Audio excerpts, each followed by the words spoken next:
Hi, this is Paul, and this is Rough Draft for Sunday, where I run through the current version of my Sunday sermon. Because I was unable to preach last week, we missed the Israelite crossing through the Reed Sea or the Red Sea. And we'll be in the Ten Commandments until Advent now, one commandment each week. The commandment seems to begin in a very straightforward manner.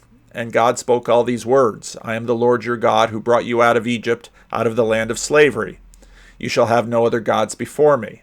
Now, this seems obvious in a way that things that we hear repeatedly spoken to us seem obvious. But if you think about it, a bunch of things emerge. We're told to have no other gods before him. Are there other gods? Is that what this thing is saying?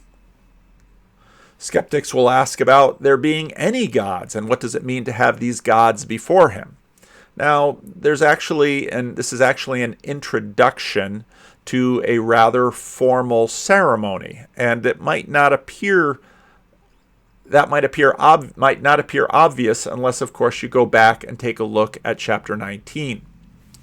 Then Moses went up to God, and the Lord called to him from the mountain and said, This is what you are to say to the descendants of Jacob, and what you are to tell the people of Israel. You yourselves have seen what I did to Egypt, how I carried you on eagle's wings and brought you to myself. I sometimes wonder if this is where Tolkien gets his escape practice in The Hobbit and in The Lord of the Rings, because every time it seems the crew gets in real trouble, the eagles come and carry them out on eagle's wings, and it seems to resolve everything. But what's interesting is that God brought them to himself. That's a critical feature here. Now, if you obey me fully and keep my covenant, then out of all the nations you will be my treasured possession. Although the whole earth is mine, you will be for me a kingdom of priests and a holy nation. These are the words you are to speak to the Israelites. And so it's quite clear that God has brought them out into the desert to be his. In some ways, you might say to be married to him, to be God's faithful wife. That is what Israel is supposed to be. And that imagery gets picked up again and again in the Bible, especially in the Old Testament, especially in the Old Testament prophets. Now, they are to be his treasured possession, something that he values. Although the whole earth is mine, you will be for me a kingdom of priests and a holy nation. Israel is, in that sense, to sort of be a go-between between the God who owns the whole world, and they are to embody his witness to the world. And those of you who understand a little bit about what happens in the book of Acts, and you will be my witnesses, can see that in many ways the same situation is set up, and Israel is to be God's witness to the world, and they will live with him. He has called them out of Egypt to himself to be his treasured possession. And at least initially, that sounds good to everyone. So Moses went back and summoned the elders of the people and set before them all the words the Lord had commanded him to speak. The people all responded together, We will do everything the Lord has said. So Moses brought their answer back to God. Well, it seems like everything is going well so far. Now, John Walton, who was a scholar at Wheaton of Old Testament, especially other ancient Near East cultures, makes this note about covenant. One of the most crucial concepts to understand ancient Israelite religion and the theology of the Old Testament is that of the covenant. The Hebrew word for covenant, berit, essentially means a binding legal agreement, sort of like a contract, and can refer to agreements in a wide variety of contexts, including personal, familial, business, and international settings. Other Near East societies utilize the same sorts of agreements, many of which have survived to this day. The covenant established at Sinai between the Lord and the Israelites is both like and unlike those more ordinary agreements that were necessary for the effective functioning of these societies. Walton goes on to say that what follows is traditionally called the Ten Commandments. There is no exact parallel to this list from other ancient Near East societies, although a few texts represent similarities. Such texts are not legal texts, however. One Sumerian wisdom text, known as the Instructions to Shurupak, offers advice on how to conduct a happy and productive life. And you can see some examples of the kinds of commands. Don't extend a house too close to the public square. It will cause an obstruction. Don't steal anything. Don't kill yourself. My son, don't commit murder. Don't laugh with a girl if she is married. The slander arising from it is strong. Don't plan lies. It is discrediting. Don't speak fraudulently. In the end, it will bind you like a trap. Now, many people have noted the common wisdom that's in many of these ancient legal or advice texts and said, well, look, it sort of talks about the same thing. Well, there are things that are similar. Don't have sexual intercourse with your slave girl. She will neglect you. That's not one we find in the Ten Commandments. Don't drive away a debtor. That man may turn hostile towards you. Don't rape a man's daughter. The courtyard will find out about you. And so, but you can see, you can read in ancient documents similar types of lists of rules. Another text comes from the Egyptian Book of the Dead, spell 125. It describes how a man might obtain a blissful life after death. The deceased is to declare his innocence by naming nearly 80 actions he did not commit. These include actions prescribed by the Ten Commandments. I have not robbed. I have not been envious. I have not killed people. I have not copulated with a man's wife.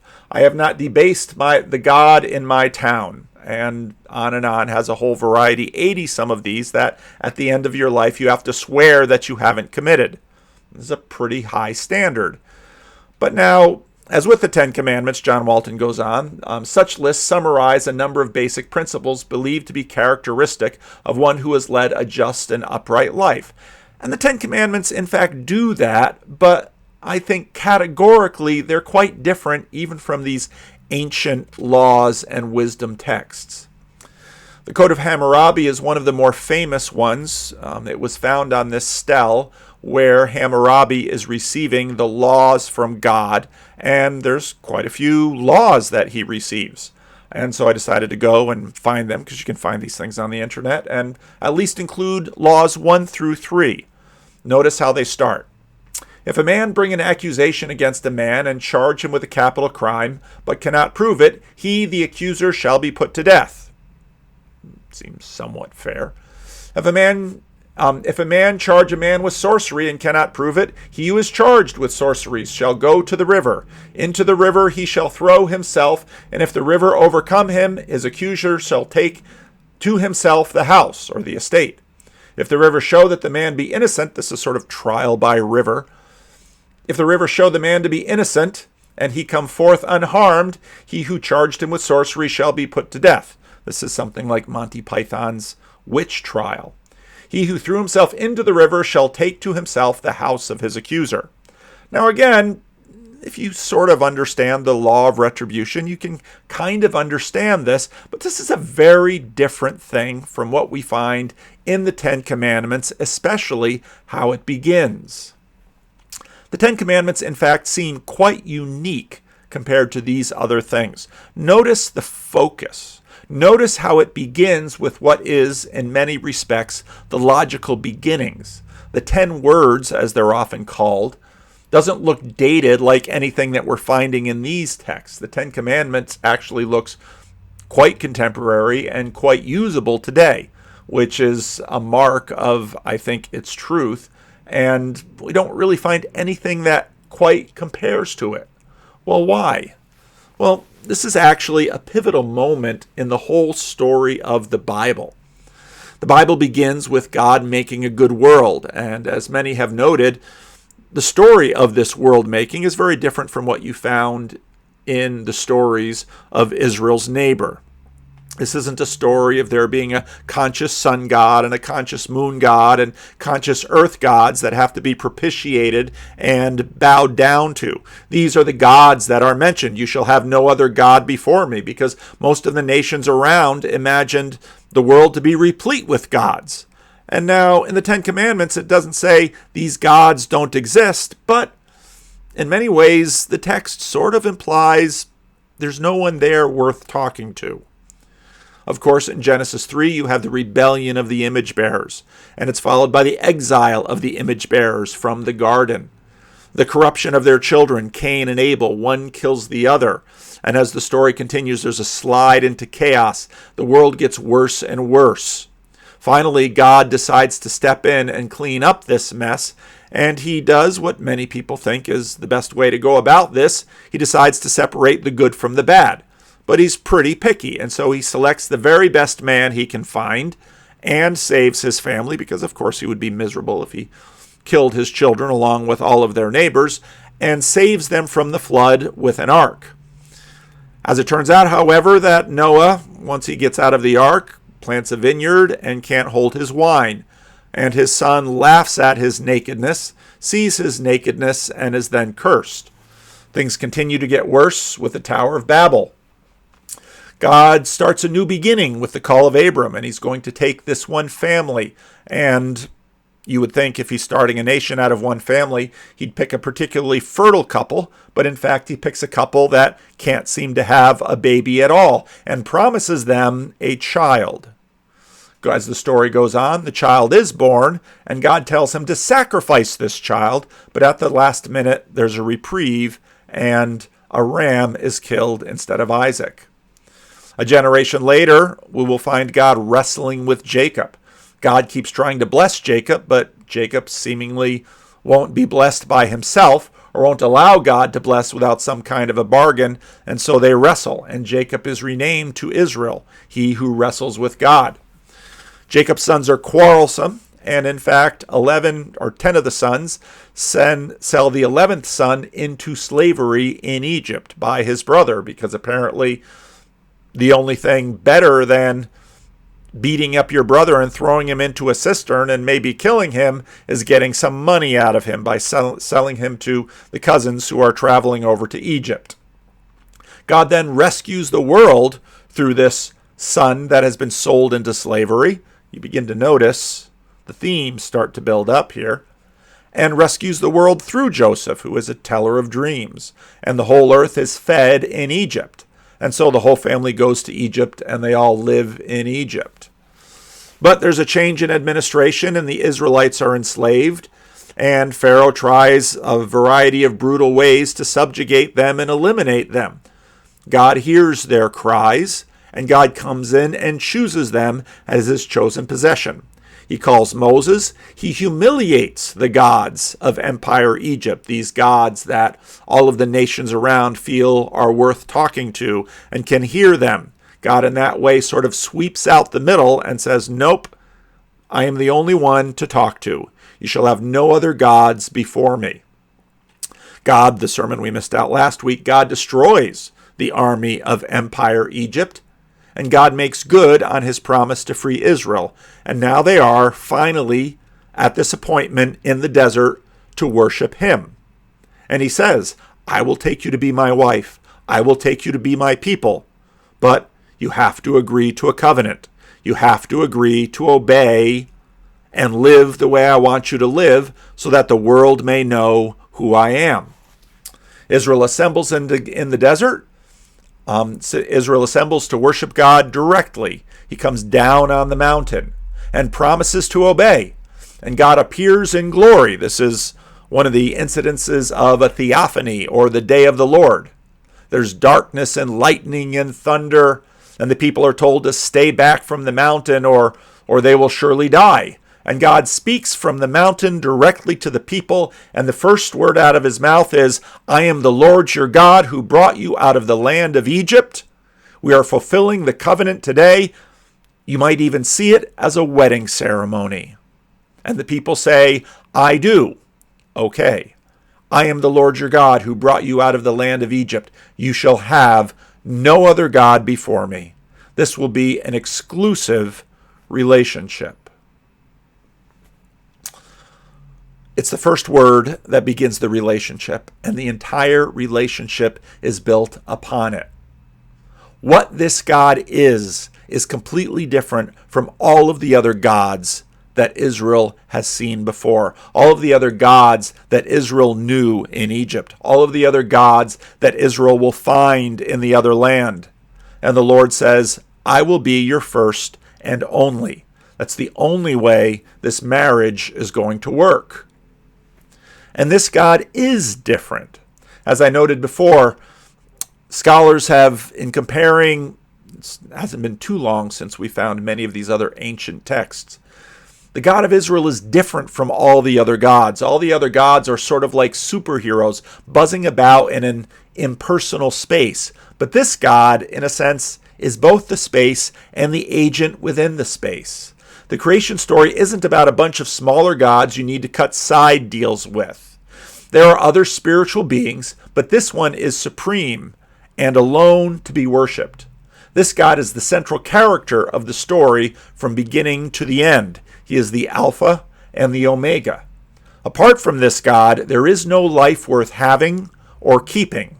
He is reaching out to redeem his rebellious, fallen creation, and he has chosen Israel to be his witnesses. Now, even though just in chapter 19, Israel on the altar says, "We do,"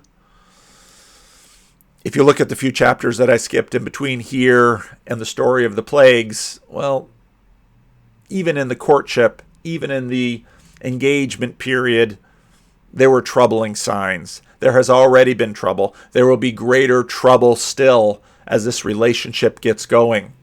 Was Israel sincere in making the promise? I have no reason to believe she wasn't. People commonly make very sincere promises they're unable to keep. The real question is, will Israel be capable of keeping this promise? And throughout the long story of what Christians call the Old Testament, the answer will be no. And so what happens in the New Testament is that God finds a way for Israel to keep the covenant. Israel needs a new representative who can come and fulfill Israel's side of the bargain, one who will be totally committed to God because he himself will be God. Someone will have to uphold Israel's end of the covenant for her and even, frankly, bear the price of the penalties that the covenant enlisted. Someone will have to uphold our end of the covenant for us. The Gospel of Matthew in chapter 2 makes this note. When they had gone, an angel of the Lord appeared to Joseph in a dream. "Get up," he said, "take the child and his mother and escape to Egypt. Stay there until I tell you, for Herod is going to search for the child to kill him." So he got up, took the child and his mother during the night, and left for Egypt, where he stayed until the death of Herod. And so was fulfilled what the Lord had said through the prophet, "Out of Egypt I have called my son." The Christian story is that Jesus fulfills the calling of Israel. Jesus fulfills the covenant Israel could not. But where does that leave us? Does the covenant, do we just set it aside now? How do we relate to the 10 Commandments today? This is the Lord our God who delivered us from Egypt out of the house of bondage. Now you might say, well, I've never been to Egypt. But you'll notice there's a lot of symbolic standing in as these stories go. And so in that sense, the exodus out of Egypt is our exodus. It comes to us through Christ. We shall have no other gods before him. Our marriage to him, our relationship with him, must be pure. Now, as I mentioned earlier, most moderns use this text to preach against idolatry because many secular people struggle to believe in one God, never mind a polytheistic world of gods. But there are many other things that tend to stand in and replace God. And so what this commandment is about is loyalty and fidelity that covers our entire life. But you'll notice the word on top of the slide here is gratitude. We do not do this to qualify for membership of God's family. That has been done for us in Christ.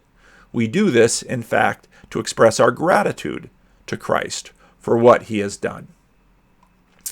The Heidelberg Catechism is a document that in the Christian Reformed Church we use and have used for quite a while. And this document has a treatment of the Ten Commandments, and we will be referring to it as we go through this series. What does the Lord require in his first commandment? That I, not wanting to endanger my salvation, avoid and shun all idolatry, sorcery, superstitious rites, and prayer to the saints, and to other creatures. That I rightly know the only true God, trust him alone, and look to God for every good thing, humbly and patiently, and love, fear, and honor God with all my heart. In short, that I give up anything rather than go against God's will in any way. What is idolatry? This is their answer to the first commandment. What is the application of this? Idolatry is having or inventing something in which one trusts, in place of or alongside of the only true God, who has revealed himself in the Word.